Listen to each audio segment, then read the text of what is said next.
Commander Sarah Chen never expected to make history this way. The mission was supposed to be routine. Pilot the UN Pathfinder, Earth's most advanced long-range vessel, to the edge of the Kuiper Belt to investigate anomalous energy readings. As the most experienced astronaut in the United Earth Nation Space Command, she was the obvious choice for what should have been a 6-month reconnaissance flight. That was before she witnessed the apocalypse unfold in real time. Approaching final vector for Kuiper Observation Point, Admiral, Sarah reported, fingers dancing across the holographic controls of the Pathfinder's bridge. Anomalous readings are holding steady. Whatever's out there, it's big. Admiral Kimura's weathered face filled the comm screen. The 12-minute transmission delay, making their conversation less a dialogue and more an exchange of monologues. Proceed with caution, Commander. The quantum fluctuations you are detecting don't match anything in our database. Sarah smiled slightly. That's why they sent me, sir. To find out what we don't know. Just remember the mission parameters. Observe and report. No heroics. The Admiral's expression softened momentarily. And Chun, come home safe. The transmission ended, leaving Sarah alone with the hum of the ship's systems. 6 months in deep space solo missions had taught her to appreciate the quiet, to find comfort in solitude where others might find madness. She checked the ship's systems one final time. The Pathfinder was humanity's crowning achievement. A fusion-powered interplanetary vessel with experimental quantum sensors and the most advanced AI assistant ever developed. Not that Arya was much for conversation. Arya, begin full-spectrum analysis of the anomaly. The sensors screamed to life, alerts flashing across every screen. Warning, Arya's calm voice announced.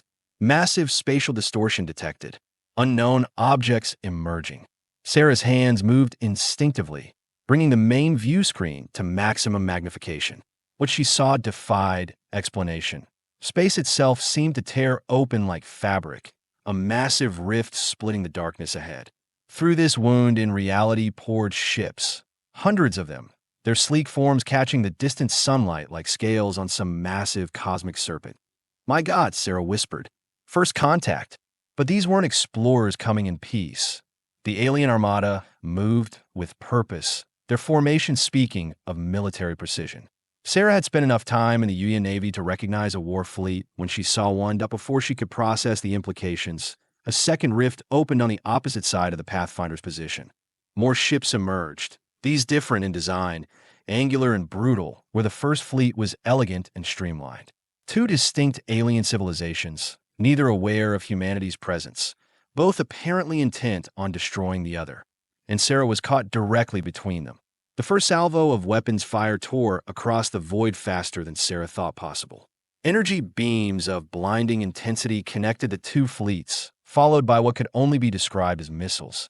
Though they moved with impossible agility, some seeming to phase in and out of normal space, Sarah's training kicked in. Arya, emergency stealth protocols. Kill all non-essential systems. Pathfinder went dark, its experimental adaptive hull absorbing rather than reflecting light, its heat signature dampened to near background levels. It was technology designed to hide the ship from Earth's traditional adversaries. Hopefully, it would conceal them from beings who could tear holes in space-time. Active scanning detected, Arya reported. Multiple targeting systems attempting to acquire us. Sarah's mind raced. The Pathfinder wasn't built for combat. It was an explorer vessel with minimal defensive capabilities. Her only hope was to remain undetected long enough to plot an escape vector.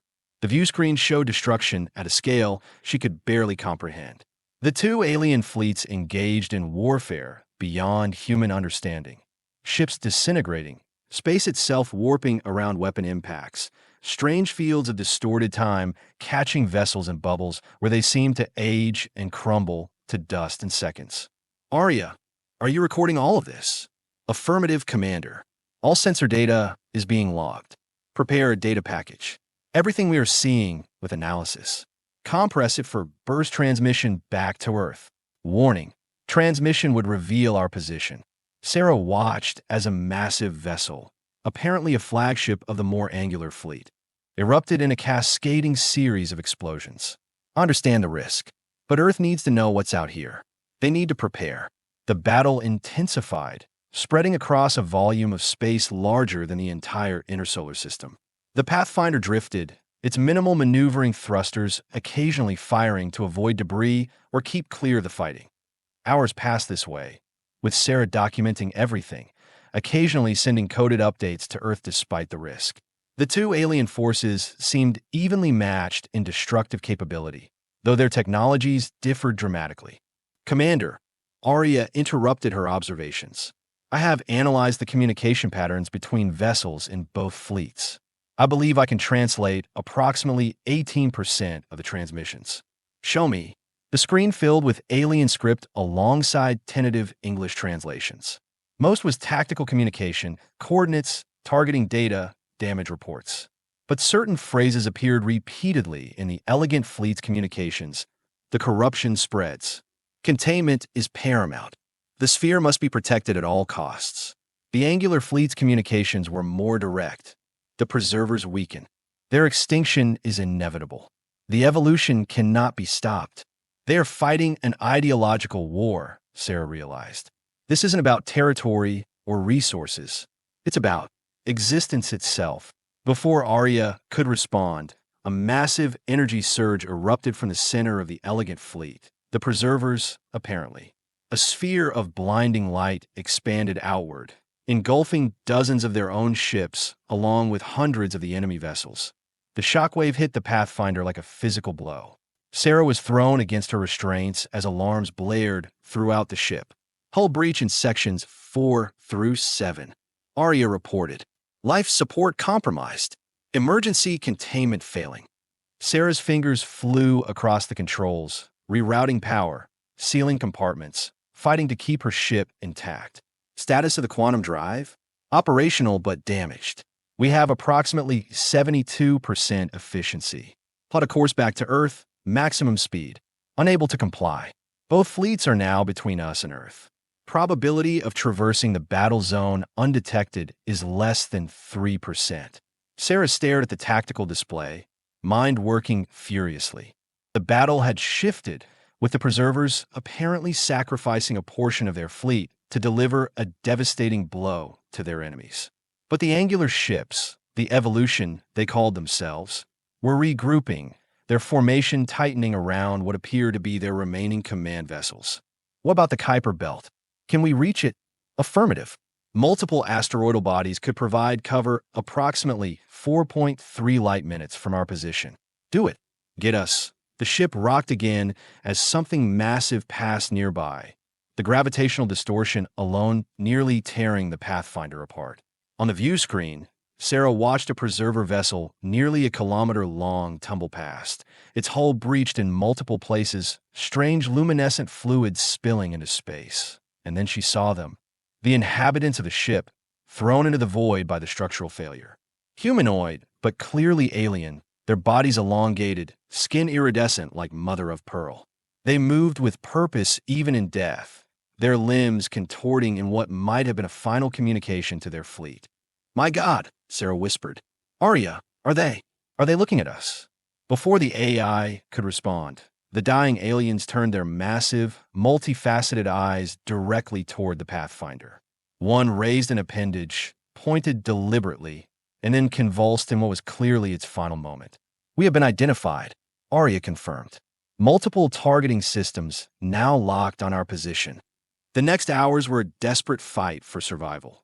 The Pathfinder raced toward the relative safety of the Kuiper Belt, its damaged engines straining against physics itself. Behind them, several smaller vessels from both fleets broke off from the main battle, clearly intent on investigating or eliminating the unexpected third party in their war. Sarah pushed the ship beyond its design tolerances, manually overriding safety protocols and venting plasma in controlled bursts to create false signatures. She hadn't spent 15 years as a combat pilot before joining the deep space program for nothing.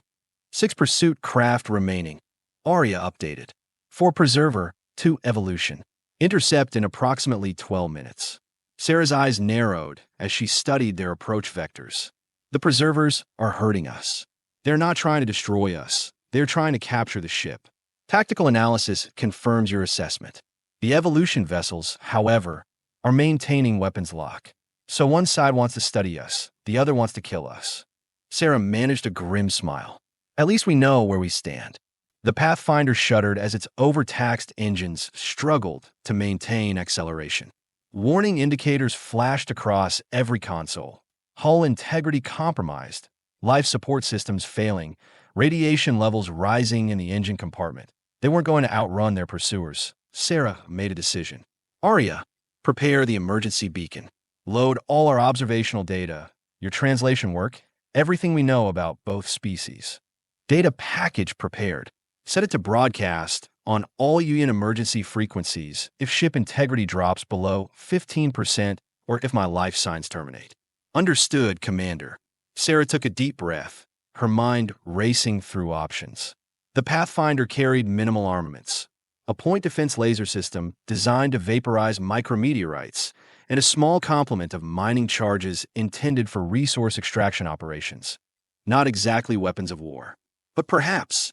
Arya, how many mining charges do we have aboard? 16 standard fusion-catalyzed charges, Commander, and the yield if they were all detonated simultaneously. A brief pause. Approximately 2.4 kilotons TNT equivalent. However, this would result in complete destruction of the Pathfinder. That's not the plan. Sarah pulled up the ship schematics. I need you to vent all remaining fuel from the secondary tanks. Create a dispersal pattern approximately 2 kilometers behind us. This would leave us with only reserve fuel. Return to Earth would be impossible. I am aware. Sarah's voice was steady. Do it. As Arya complied, Sarah plotted a new course, not toward the Kuiper Belt, but on a perpendicular vector that would take them through their own fuel cloud, just as their pursuers entered it. When I give the command, detonate mining charge number 1, minimum yield directly behind us. The resulting explosion would ignite the fuel cloud, Arya observed, creating a thermobaric reaction approximately 3.2 kilometers in diameter. Exactly. Sarah watched the tactical display as the pursuit craft closed in. The Evolution ships were accelerating, clearly intent on weapons range, while the Preserver vessels maintained their herding pattern.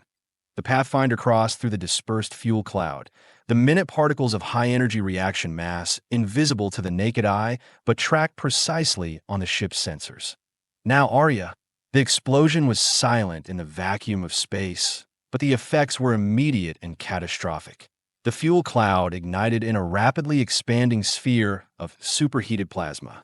The Pathfinder shuddered but pushed through, its aft shields barely holding. Behind them, the unprepared pursuit craft flew directly into the conflagration. The Evolution ships, more fragile in design, disintegrated immediately. The Preserver vessels, with their more robust construction, suffered critical damage but remained partially intact. All pursuit craft disabled, Arya reported. However, we have lost aft shielding and engine efficiency is down to 31%. Sarah allowed herself a moment of grim satisfaction before reality reasserted itself. They were now running on minimal fuel, with a damaged ship in unknown space, with 2 warring alien civilizations aware of their existence. And the main battle continued to rage behind them, spreading inexorably across the outer solar system. Set course for Pluto's orbit, Sarah ordered. We need to reach the automated research station. If we can't make it back to Earth, we can at least upload our data directly to the station's comms array. As the Pathfinder limped toward the dwarf planet, Sarah recorded what might be her final log entry. Earth needed to know what they were potentially facing. 2 incredibly advanced species locked in an ideological war that made humanity's conflicts seem petty by comparison. She was 3 hours into the journey when Arya interrupted her work. Commander, detecting massive energy surge from the battle zone. Sarah accessed the aft sensors. What she saw defied comprehension. Both fleets had converged on a single point in space, their remaining vessels arrayed in complex geometric patterns. Energy arced between them in impossible colors, space itself seeming to fold and unfold like origami in the hands of a master. What are they doing? She whispered. Unknown. The energy readings exceed anything in our scientific understanding. However, I am detecting quantum signatures similar to those used in our faster-than-light communication experiments. Sarah watched, transfixed, as the energy built to an impossible crescendo, and then collapsed inward with such violence that for a moment, a new star seemed to birth itself in the outer solar system. The shockwave expanded outward at near light speed. "Brace for impact," Sarah shouted, though there was little she could do to prepare. When the wave hit, it wasn't a physical force, but something far stranger. The Pathfinder remained structurally intact, but every electronic system aboard overloaded simultaneously. Arya went silent. The engines died. Even the emergency lighting flickered and failed in the sudden darkness. Sarah found herself truly alone. IT took 3 days to restore minimal functionality to the Pathfinder.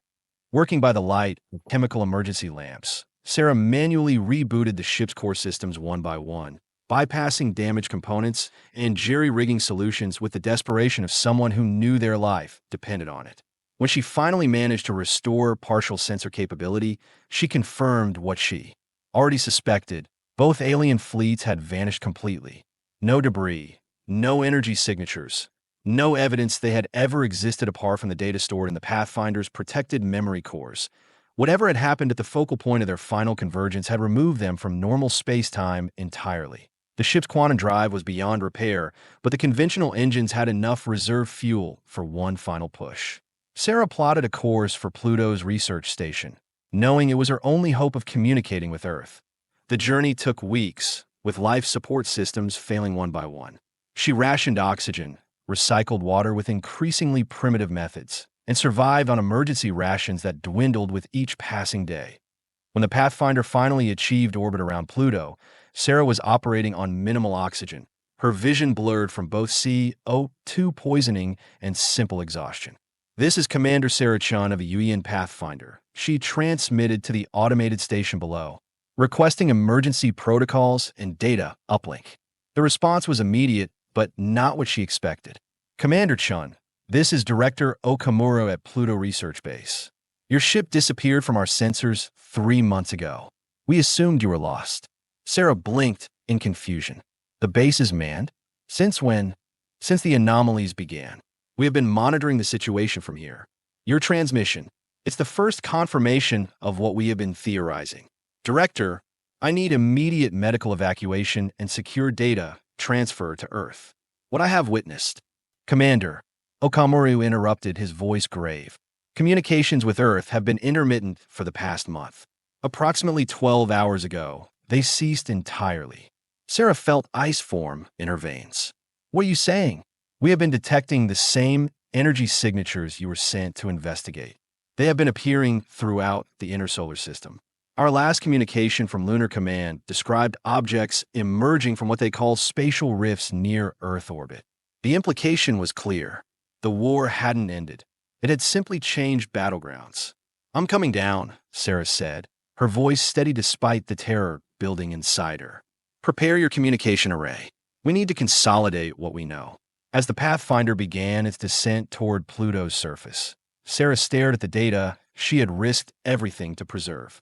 Translations of alien communications, tactical analyses of their weapons and defenses, and most importantly, the patterns Arya had identified in their final convergence, patterns that might hold the key to understanding how they traveled between worlds.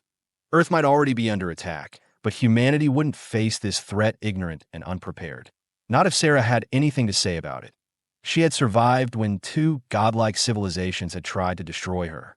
She had preserved crucial intelligence when physics itself seemed to conspire against her. And now, she would find a way to get that information to the people who needed it most, even if she had to build a new ship from scratch to do it. Because that's what humans did. They survived. They adapted. They fought back, no matter the odds. Sarah Chen, the sole survivor of humanity's first encounter with interstellar war, set her jaw in determination as the Pathfinder entered Pluto's thin atmosphere. This wasn't the end of her mission. IT was just the beginning. 6 months later, the ship had no name yet. Sarah thought that would be presumptuous, given that it was cobbled together from salvaged parts of the Pathfinder, components from Pluto's research station, and innovations born of desperate necessity. But it flew, and that was what mattered. "Final systems check complete," she announced to the small crew gathered on the bridge, all 12 survivors of the Pluto research station who had volunteered for what might well be a suicide mission. "Quantum drive is online.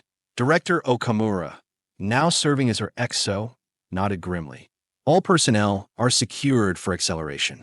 Weapon systems are as ready as they will ever be. The weapons were theoretical at best. Applications of the alien technologies they had managed to reverse engineer from Sarah's data. The principles behind the preserver containment fields and the evolution phase missiles were beyond complete human understanding, but they had adapted what they could. Status of the Soul Gate. Stable for approximately 73 more minutes, replied Dr. Ivanova, the station's former quantum physicist and now their resident expert on artificially generated wormholes. After that, the power requirements will exceed our capacity. Sarah nodded. For 6 months, they had worked tirelessly to understand what had happened to Earth. The quantum distortions that had blocked all communications suggested a massive-scale application of the space-time manipulation they had witnessed in the alien battle. Their hypothesis was grim. Earth had been isolated, cut off from normal space-time by one or both of the warring factions. But isolation didn't mean destruction. There was hope, slim but real, that Earth and its inhabitants remained intact, just. Elsewhere, the gate they had constructed using salvaged alien technology and human ingenuity was their attempt to follow, to find whatever pocket of reality now contained their homeworld. All stations prepare for transit. Sarah's fingers tightened on the makeshift controls.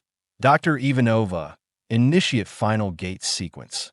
Outside the viewports, the structure they had built in Pluto's orbit hummed with impossible energies.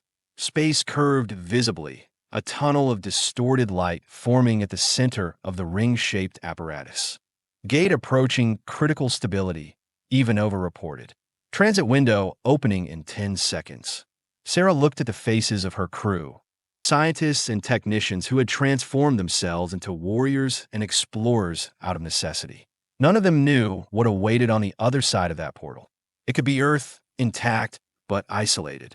It could be a trap, a pocket universe created specifically to contain human interlopers, or it could be the front line of a war beyond human comprehension. Whatever we find, Sarah said, her voice carrying to every station, remember what we are. Whatever these beings can do, however advanced their technology might be, they have never encountered humans before. They don't know what we are capable of when our backs are against the wall. She engaged the quantum drive, and the unnamed ship surged forward toward the swirling gate. They think they have isolated us, contained us? Fine, let's show them exactly who they are dealing with. As the ship entered the dimensional rift, Sarah felt a fierce pride burn through her exhaustion. One human had survived the first encounter with these cosmic powers, had observed, analyzed, and brought back crucial intelligence. Now humanity would show these alien civilizations why that was the most dangerous mistake they could have made. Because humans didn't just survive, they won. The gate flashed blinding white, and Sarah Chen led the first counterattack of humanity against the stars themselves.